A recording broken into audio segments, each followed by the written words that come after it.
है भाई दोवें वाढे कणक पाउन लगे। मेहनत हो रही हैं, मेहनत कणक बहुत महंगी हो गई है।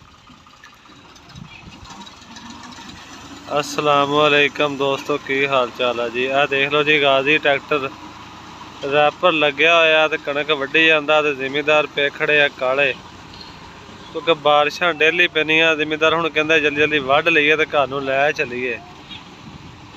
वैस यार आई लव यू यार। तेनू बड़ा लाभ हुंदा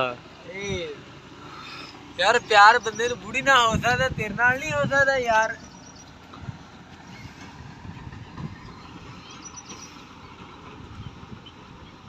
नहीं रैपर वाले नाल तै नहीं किते किन्नी कहंदा। अगर भाई दे दी 35 से चल पी दे दे।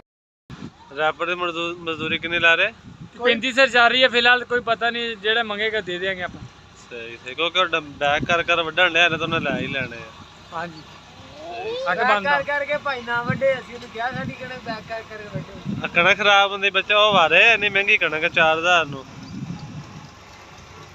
बारिश डेली पै जाती है दोस्तों, इस करके ना कणकां आईयां सलाबियां जिहियां ते थ्रैशरां ना निकल भी औखियां रहियां, बल्कि हारवैस्टरां दी भी बस हो रही है।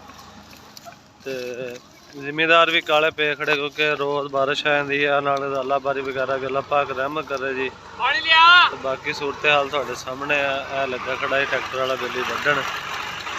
तो जेडे दोस्त साडे चैनल ते नवे आ, साडे चैनल नूं सबसक्राइब करियो ते वीडियो नूं शेयर करियो। ते नाले कमेंट दे विच अपनी राय दा इज़हार भी जरूर करियो। नाल दस्सियो कि तुहाडे इलाके दे विच रैपर नाल की वढाई वगैरह चलदी पई है।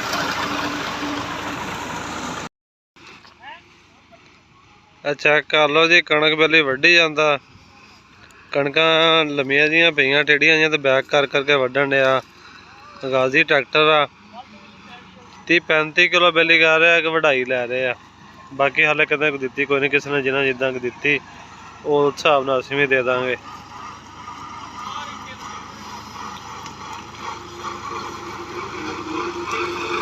अच्छा कणक माशाअल्लाह सोहनी वड्ढी जांदा बेली।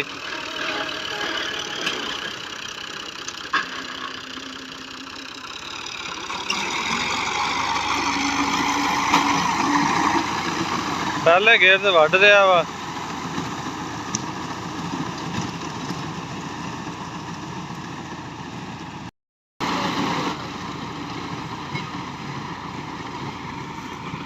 और फिर साहब आपने